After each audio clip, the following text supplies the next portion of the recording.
দর্শক স্বাগত জানাচ্ছি নির্বাচন নিয়ে এখন টেলিভিশনের নিয়মিত আয়োজন ভোটের ট্রেনে। পুরো ওই আয়োজন জুড়ে আপনাদের সঙ্গে আছি আমি বেলায়েত হোসাইন। আজকের পর্বের শুরুতেই জানবো বিএনপির চেয়ারম্যান তারেক রহমান এবং জামায়াতের আমির ডাক্তার শফিকুর রহমান নির্বাচনী প্রচারণায় কি বক্তব্য রেখেছেন, তাদের দুজনের কথাই আমরা শুনে আসবো। যতবার দেশ পরিচালনা করেছে আমরা চেষ্টা করেছি আমাদের সর্বশক্তি দিয়ে এলাকার উন্নয়ন করার জন্য। আমাদের সেই সকল অনেক কাজ এখনো আপনাদের এলাকায় চিহ্ন বহন করছে, আরো অনেক কাজ বাকি আছে। আমরা চাঁদাবাজি করি নাই, আপনারা সাক্ষী। আমরা বলেছিলাম আমাদেরকে মামলা হামলা করে নাজেহাল করা হয়েছে, খুন করা হয়েছে, গুম করা হয়েছে। আমরা এই ধরনের মিথ্যা মামলা দিয়ে কাউকে হয়রানি করব না, কোনো মামলা বাণিজ্য করব না। দর্শক, আজকের পর্বে আমরা আলোচনা করব আচরণবিধি লঙ্ঘন ও প্রতিকার নিয়ে। এই বিষয়ে আলোচনার জন্য আমার সঙ্গে স্টুডিওতে এসে যুক্ত হয়েছেন reporters forum for election and ডেমোক্রেসির সাবেক সভাপতি জনাব ইকরামুল হক সাইম। আমার সঙ্গে আছেন ভয়েস ফর রিফর্মের সহ আহ্বায়ক ফাহিম মাসরুর। আপনাদের দুজনকেই স্বাগত জানাচ্ছি আমাদের আজকের আলোচনায়। আজকে আমরা আচরণবিধি লঙ্ঘন এবং প্রতিকার এই বিষয়ে আলোচনা করব। শুরুতে একটু মাসরুর ভাই, আপনার কাছে একটু যেতে চাই। আজকে আপনারা একটা জরিপ করেছেন, আজকের জরিপটা একটু ব্যতিক্রম লেগেছে। এর আগে আপনাদের জরিপগুলোতে নির্বাচনে কারা জিতবে, কারা হারবে, বা কে কত শতাংশ ভোট পেতে পারে, এই ধরনের জরিপগুলো আমরা সাধারণত দেখেছি, যেগুলো নির্বাচনের রেজাল্টকে, ফলাফলকে প্রেডিক্ট করার মতো। কিন্তু আজকে দেখেছি আচরণবিধি নিয়ে আপনারা কিছু তথ্য উপত্য দিয়েছেন। একটু আপনার কাছ থেকে সারাংশটা শুনতে চাই, কি উঠে এসেছে।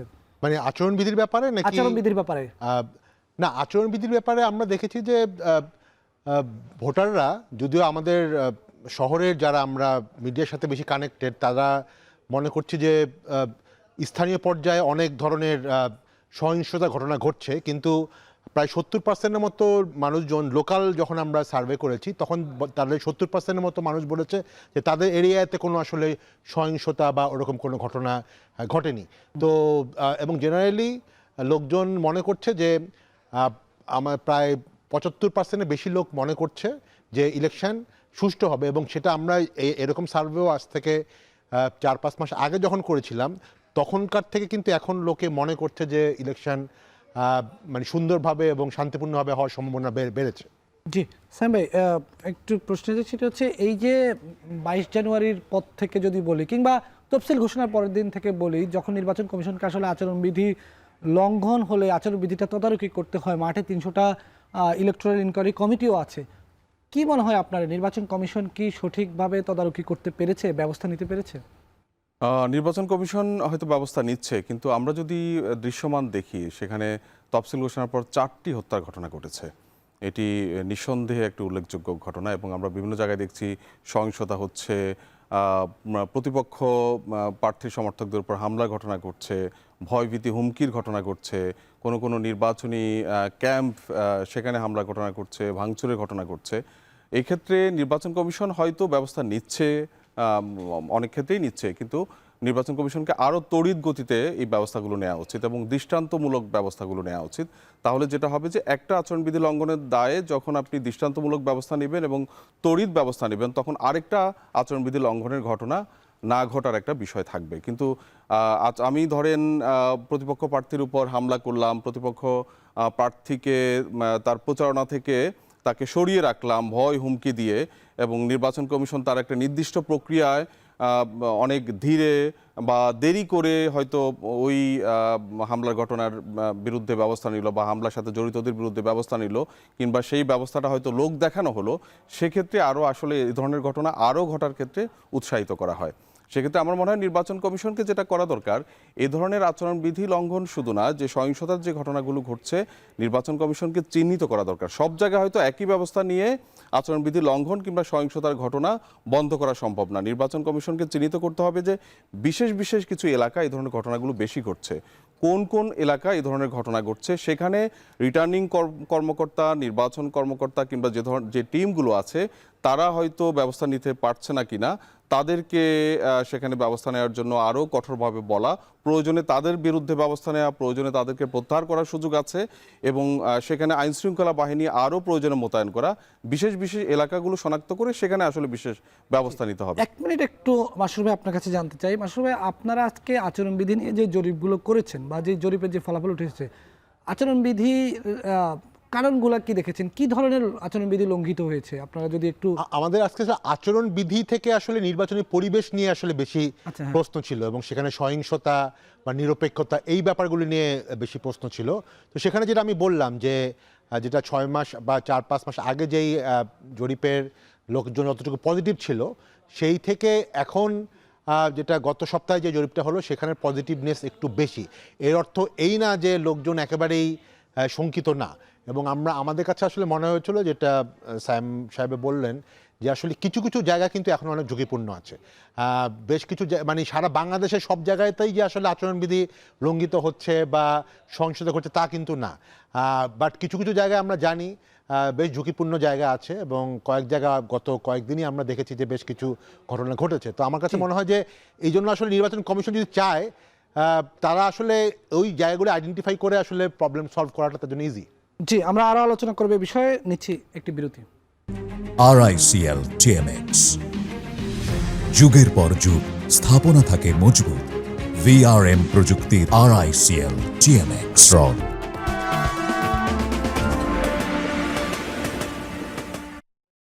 দর্শক স্বাগত আরেকবার, দেখছেন ভোটের ট্রেন, সঙ্গে আছি আমি বেলায়েত হোসেন।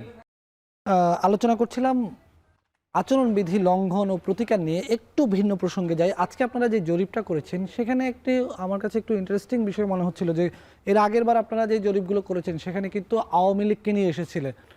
এবার আমি যতদূর জানি যে আপনারা আওয়ামী লীগের জরিপটি করেন না, কারণ প্রতীকে আওয়ামী লীগের নৌকা প্রতীকটি নেই। আওয়ামী লীগের সেই ভোটগুলো কোন দিকে যাচ্ছে? হ্যাঁ, এইবার আমাদের জরিপে একটা ব্যাপার ছিল যে আমরা কিন্তু এবারে জরিপ করেছি তাদেরকেই যারা গতবারের জরিপগুলিতে পার্টিসিপেট করেছিল। হ্যাঁ, তো সেখান থেকে কিন্তু আমরা জানি যে কারা কারা আওয়ামী লীগের ভোটের ব্যাপারে আগে বলেছিল তারা আওয়ামী লীগকে ভোট দিবে। তো এইবার যখন আমরা করলাম তখন দেখলাম যে প্রায় 50% তারা এখনো ঠিক করেনি কাকে ভোট দিবে অথবা তারা বলতে ইচ্ছুক না।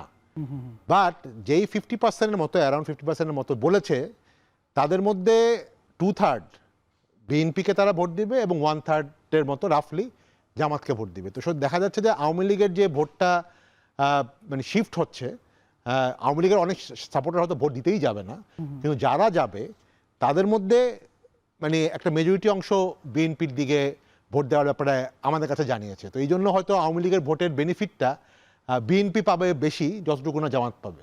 জি, সাইম ভাই, যেহেতু ভিন্ন প্রসঙ্গে এটা আমার মনে হয় একটু জানতে চাই যে এলাকা ভেদে এটার আসলে কোনো ইয়ে আছে কিনা, যে গ্রামের মানুষ, গ্রামের যে আওয়ামী লীগের লোকজন এরা আসলে কাদেরকে ভোট দেবে, কিংবা নির্দিষ্ট কোনো এলাকার বিষয় আছে কিনা, যেসব এলাকায় বিএনপির প্রভাব বেশি, যেগুলোতে জামাতের প্রভাব বেশি, সেসব এলাকায় আওয়ামী লীগের আসলে অথবা আমি ভিন্ন ভিন্ন অবস্থান আছে সঙ্গে আওয়ামী লীগের একটা হচ্ছে ভোটার শ্রেণী, আরেকটা হচ্ছে আওয়ামী লীগের কর্মী শ্রেণী, অ্যাক্টিভিস্ট যারা কর্মী শ্রেণীর ভোট আর ভোটার শ্রেণীর ভোট, সমর্থক শ্রেণীর ভোট, এটার মধ্যে কোনো এটা আমাদের কাছে যতটুকু মনে হয়েছে যারা আসলে একটু কর্মী বা একটু বেশি ডেডিকেটেড হার্ডকোর আওয়ামী লীগার বলে ওরা আসলে ভোট দিতেই যাবে না। আচ্ছা, হ্যাঁ, ওরা বেশিরভাগই হয়তো ভোট দিতে যাবে না, কিন্তু যারা আসলে নর্মাল সবসময় আওয়ামী লীগকে ভোট দিয়ে আসছে তাদের মধ্যেই আসলে আমাদের এই যে যেটা বললাম যে 2/3 আর 1/3 বিএনপি এন্ড জামাত, সেটা তো সেই ক্ষেত্রে মানে অনেক ক্ষেত্রে আগে মনে হচ্ছিল যে পুরো ভোটটাই হয়তো বিএনপি পাবে, কিন্তু দেখা যাচ্ছে যে পুরো ভোটটা কিন্তু বিএনপির দিকে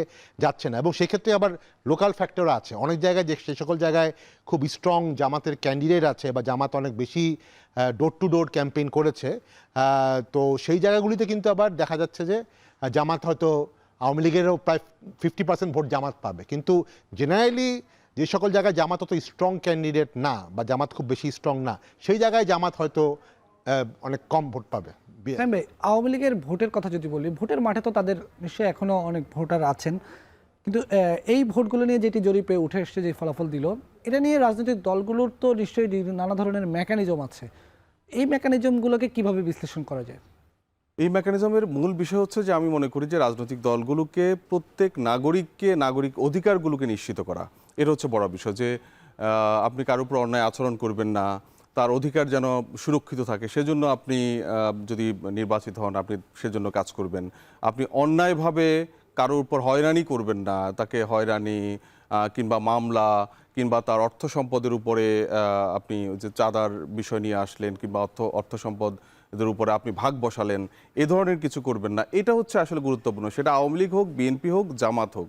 আপনি নাগরিক অধিকারগুলো, নাগরিক সুবিধাগুলো যদি সবার ক্ষেত্রে নিশ্চিত করেন, নাগরিক হিসাবে একজন আওয়ামী লীগ হোক, একজন বিএনপি হোক, একজন জামাত হোক, একজন সাধারণ মানুষ হোক, তিনি চান যে তার অধিকারটা আসলে নিশ্চিত হচ্ছে কিনা, তার অধিকার কোথাও খর্ব হচ্ছে কিনা। সেক্ষেত্রে আমার মনে হয় যেটা, যে আওয়ামী লীগের যারা কর্মী শ্রেণী না, তিনি বললেন যে যারা মূলত একেবারে সাধারণ শ্রেণী, সমর্থক শ্রেণী, তো তারা হয়তো দেখছেন যে তার এলাকায় আসলে কোন প্রার্থী নির্বাচিত হলে তার অধিকারগুলো ক্ষুণ্ণ হবে না, তার উপর অন্যায়ভাবে তাকে হয়রানি করা হবে না, মামলা হামলা করা হবে না, তার যে অর্থ সম্পদ ব্যবসা বাণিজ্য আছে এগুলোর উপর হামলা হবে না, এগুলোর উপর ভাগ বসাবে না। এই বিষয়গুলো হয়তো তারা খেয়াল করে আসলে রায় দিবেন। আর আরেকটু হলো যে রাজনৈতিক বিষয়টা আমার মনে হয় এটা জাতীয় রাজনীতির বিষয়।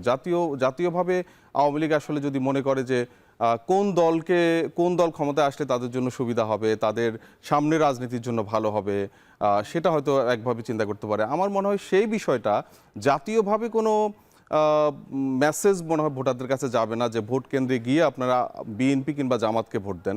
এটা নির্ধারণ হবে আসলে স্থানীয়ভাবে ভোটারই নির্ধারণ করবে যে আসলে কোন দলের প্রার্থী নির্বাচিত হলে তার অধিকারগুলো ক্ষুণ্ণ হবে না, এবং সেই দিক বিবেচনা করে তারা হয়তো সিদ্ধান্ত নেবে। এই জায়গায় আমি যদি একটু অ্যাড করি, আমাদের কিন্তু এবার একটা ভোটের একটা বড় প্রশ্ন ছিল যে হা না ভোটের ব্যাপারে, যেটা নিয়ে সবচেয়ে বেশি আলোচনা হচ্ছে। ইন্টারেস্টিংলি হচ্ছে আমরা দেখেছি যে মানে হা ভোটের পক্ষে কিন্তু এখনও আমাদের সার্ভে অনুযায়ী প্রায় 70 to 80% লোক কিন্তু আসলে হা ভোট দিবে, বাট বাকি 10% লোক বা 15%-এর মতো লোক এখনো বলছেন না ভোট দিবে, এবং অনেকে জানে না যে কি জিনিসটা। জি, আর আপনারা যুক্ত থাকুন আমাদের সঙ্গে, আরো আলোচনা করবো। নিচ্ছি আরেকটি বিরতি।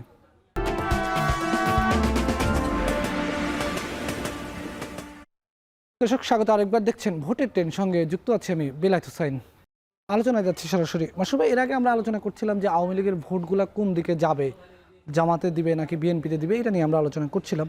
কিন্তু আরেকটি জিনিস আমার জানার আছে, আপনাদের জরিপে এই ধরনের কোনো তথ্য উঠে এসেছে কিনা যে এই যে গণভোট হ্যাঁ এবং না, এই হার ক্ষেত্রে আওয়ামী লীগের ভোটারদের অবস্থানটা কি, না এর ক্ষেত্রে অবস্থানটা কি?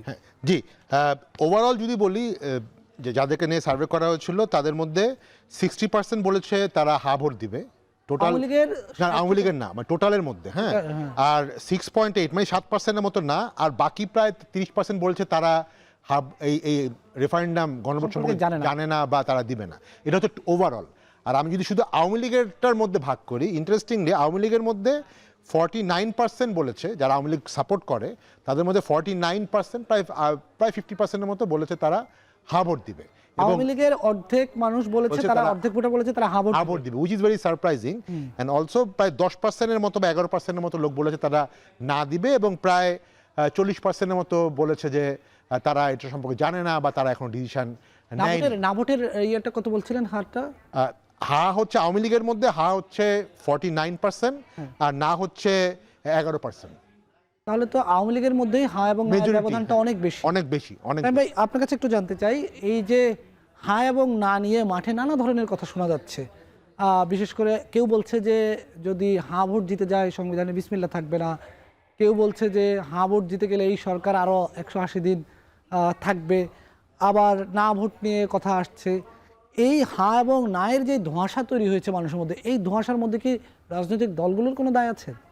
হ্যাঁ, নিশ্চয়ই দায় আছে। প্রথমত হচ্ছে যে ওনাদের যে জরিপ, তাতে আওয়ামী লীগের 50% মানুষ হ্যাঁ ভোটের পক্ষে থাকা, এটা কিন্তু একটা বিশাল বিষয়। আপনি অনেক ধোঁয়াশা থাকুক, সেই ধোঁয়াশার মধ্যে আওয়ামী লীগের 50% মানুষ হ্যাঁ ভোটের পক্ষে থাকা, এবং না ভোটের পক্ষেও কিন্তু খুব বেশি মানুষ না, অনেকে আছে যে এখন হয়তো কনফিউশনে আছে।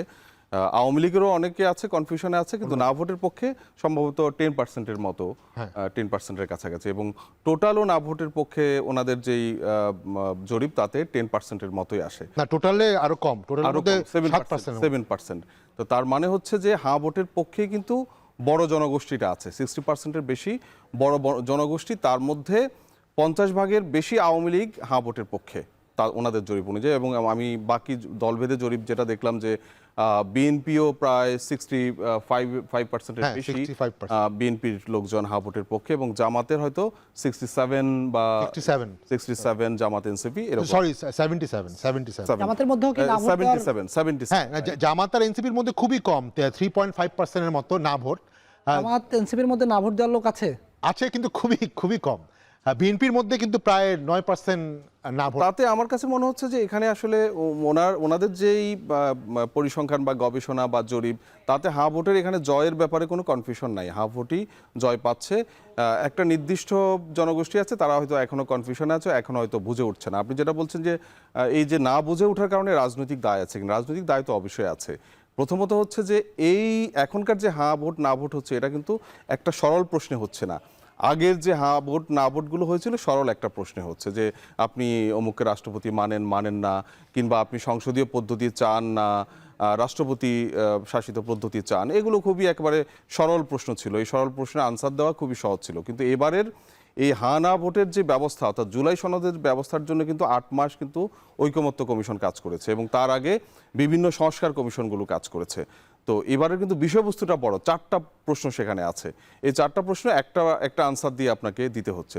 তো এই 4টা প্রশ্ন হয়তো সবাই বুঝবে না, বিশেষ করে সংবিধানের বিষয়গুলো সবার পক্ষে বুঝে ওঠা সম্ভব নয়। এখন আপনি যতই বলেন সরকার প্রচার প্রচারণা করছে কি করছে না, সরকার করতে পারে কি পারে না, সেটা তো ভিন্ন প্রশ্ন। কিন্তু যতই প্রচার প্রচারণা করা হোক, এই জুলাই সনদের বিষয়বস্তু সবাইকে একেবারে সঠিকভাবে বোঝানো, এটা বাংলাদেশের যেই জনগোষ্ঠী বিভিন্ন রকম মানে শিক্ষাগত অবস্থায়, তাদের মধ্যে আসলে বোঝানো খুব সহজ না। এখানে কনফিউশনটা যেটা ক্রিয়েট হয়েছে, প্রথমত মনে হয়েছিল যে এই জুলাই সনদটা বোধহয় আওয়ামী লীগের বিপক্ষে, একেবারে আওয়ামী লীগের সরাসরি বিপক্ষে, যেহেতু এই গণ অভ্যুত্থানে তাদের একটা পরাজয় হয়েছে।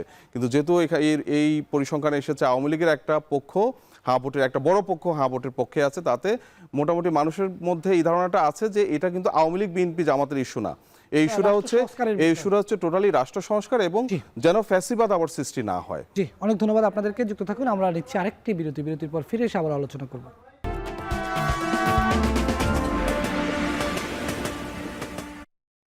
দর্শক স্বাগত আরেকবার, দেখছেন ভোটের ট্রেন। আলোচনা করছিলাম ভোটের জরিপ, আচরণবিধি সহ নানা বিষয়ে।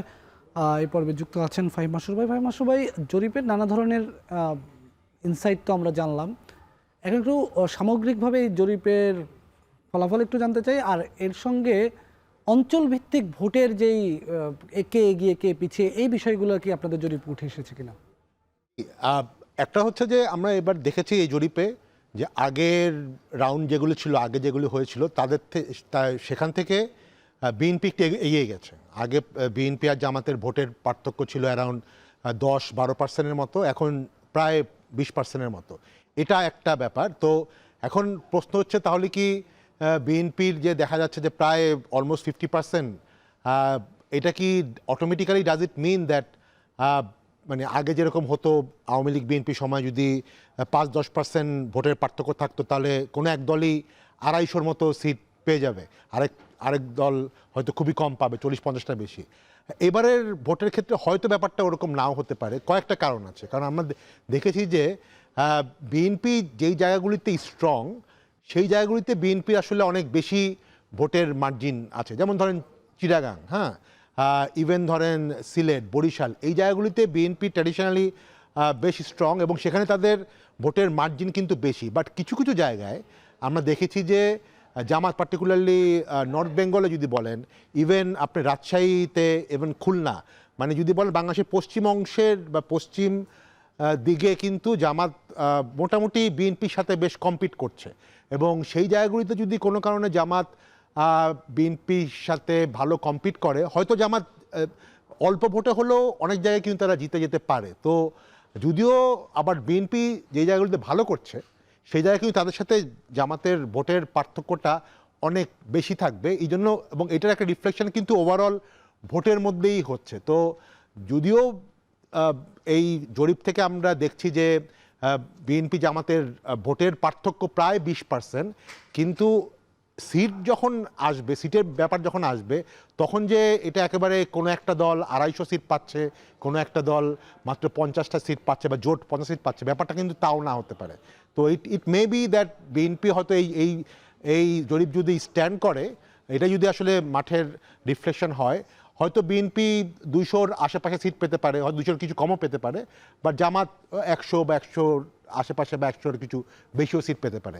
এটা হচ্ছে সোফার আমাদের অ্যানালাইসিস। ঢাকার আসনগুলো নিয়ে কি কোনো আচ্ছা, ঢাকা শহর, ঢাকা বিভাগ তো আসলে অনেক বড়, এবং এইখানে আসলে বেশিরভাগ জায়গায় পার্টিকুলারলি ময়মনসিংহের সাইডে সবসময় বিএনপি অনেক বেশি স্ট্রং, এবং ঢাকার অন্যান্য বিভাগগুলিতেও বিএনপি স্ট্রং। ঢাকা শহরে যদি বলেন, ঢাকার তো প্রায় 20টা আছে ঢাকা জেলায়, সেখানে কিন্তু আমরা দেখছি যে ভালো কম্পিটিশনের একটা আভাস পাওয়া যাচ্ছে। এখানে আসলে কোনো একদিকেই পুরো একচেটিয়া ব্যাপার না, এবং এক্ষেত্রে হয়তো সিট বেশিরভাগ হয়তো বিএনপি পাবে, বাট এখানে এবং ঢাকায় কিন্তু আসলে জামাত সব একাই কম্পিট করছেন। এর মধ্যে এনসিপির বোধহয় প্রায় 5 জন আছে, তার আবার আরেকজন খেলাফতের একজন আছে।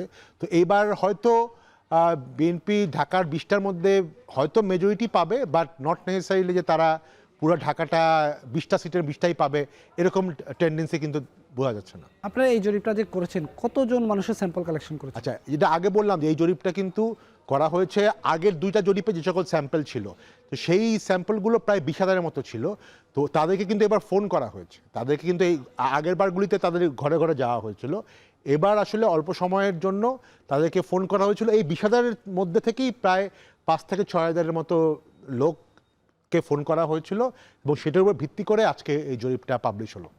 জি, অনেক ধন্যবাদ আমাদের সঙ্গে আলোচনায় যোগ দেওয়ার জন্য। দর্শক, এই ছিল আমাদের আজকের ভোটের ট্রেনের আয়োজনের সাথে থাকার জন্য ধন্যবাদ।